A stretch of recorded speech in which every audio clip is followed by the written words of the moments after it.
நீங்க GST registration எடுக்க போறீங்களா? அப்ப கண்டிப்பா இந்த வீடியோ பாருங்க. To save lakhs of rupees in GST. நீங்க ட்ரேடிங் பிசினஸ் பண்ணிக்கிட்டு இருக்கீங்க.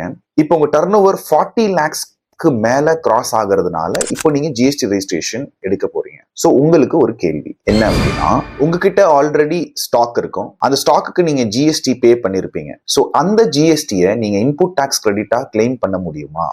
எஸ், டெஃபினெட்லி நீங்க கிளைம் பண்ணலாம். ப்ரொவைடட் உங்ககிட்ட இன்வாய்ஸ் இருக்கணும். நீங்க பர்ச்சேஸ் பண்ண அந்த இன்வாய்ஸ் உங்ககிட்ட இருக்கணும் அண்ட் அது 1 இயர்க்குள்ள இருக்கணும். ஸோ நீங்க என்ன பண்ணணும் அப்படின்னா, விதின் 30 days ஆஃப் ரெஜிஸ்ட்ரேஷன் நீங்க ஒரு ஃபார்ம் ITC 01 அப்படிங்கிற ஒரு ஃபார்ம் வந்து ஜிஎஸ்டி போர்ட்டல்ல ஃபைல் பண்ணணும். இப்போ நீங்க இன்புட் டாக்ஸ் கிரெடிட் 2 lakhக்கு மேல கிளைம் பண்ண போறீங்க அப்படின்னா, நீங்க உங்க ஆடிட்டர் கிட்ட ஒரு சர்டிபிகேஷன் வாங்கி ITC 01 நீங்க அப்லோட் பண்ணீங்க அப்படின்னா, உங்களுக்கு உங்களோட ஸ்டாக்ல பே பண்ண ஜிஎஸ்டி நீங்க இன்புட் டாக்ஸ் கிரெடிட்டா கிளைம் பண்ண முடியும். தேர்பை நீங்க lakhs of rupees வந்து சேவ் பண்ணுவீங்க.